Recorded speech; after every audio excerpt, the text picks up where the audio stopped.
అదే RTV app వార్తల్ని క్షణాల్లో చదివే అవకాశం ఉంటుంది. ఒక న్యూస్ పేపర్, ఒక టెలివిజన్ ఛానల్ మీ చేతుల్లో ఎప్పుడు ఉంటాయి. ఇస్తే తెలుగుదేశం పార్టీ మహిళలకు ఎంత సపోర్ట్ ఉంటుంది, మహిళా సంక్షేమం కోసం, మహిళా స్వావలంబన కోసము, సాధికారత కోసము, సెల్ఫ్ ఎంప్లాయ్మెంట్ కోసము, వాళ్ళని ఆర్థికంగా వాళ్ళకు తోడుండాలనేది స్వర్గీయ ఎన్టీ రామారావు గారి లక్ష్యము. ఈరోజు మనకు ఆడోళ్ళకి ఆస్తి హక్కు కూడా ఎన్టీ రామారావు గారే తేవడం జరిగింది, అందరికీ తెలిసి విషయము.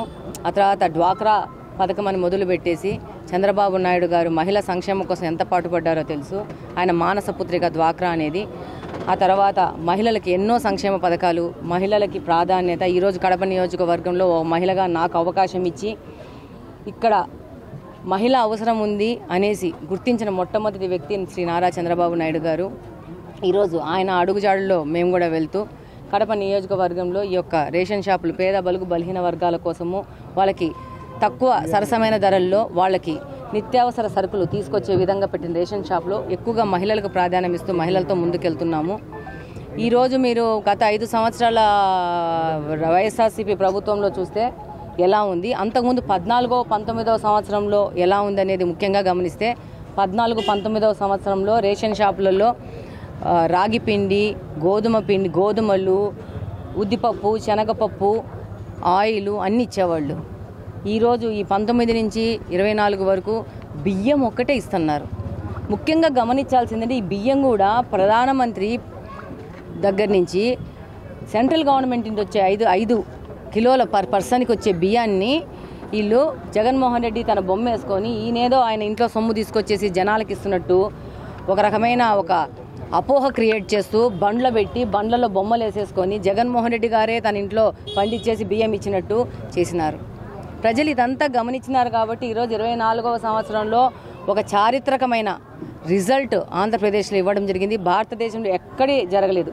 93% స్ట్రైక్ రేట్తో తెలుగుదేశం పార్టీ 164 సీట్లలో గెలిచి కూటమి, అందులో తెలుగుదేశం పార్టీ ఇండిపెండెంట్గా 144 పోటీ చేస్తే 135 సీట్లు చారిత్రాత్మకంగా గెలవడం జరిగింది.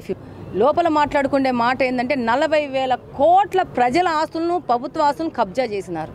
అందుకే ఆయన వైజాగ్ని నేను క్యాపిటల్ చేస్తానంటూ ఆయన కబ్జా ఆస్తులు ఎక్కువ ఉన్నాయి కాబట్టి పొద్దునూకులు వైజాగ్ క్యాపిటల్ అని చెప్పేసి ప్రభుత్వ ధనంతో రిషికొండ దగ్గర 500 కోట్ల పైచిలకు ప్యాలెస్ కట్టుకొని నేనే కంప్లీట్గా ఆంధ్రప్రదేశ్కి నీ రాజులాగా చలామణి పోతానని చెప్పి రాజరిక వ్యవస్థ పోయి చాలా రోజులైంది.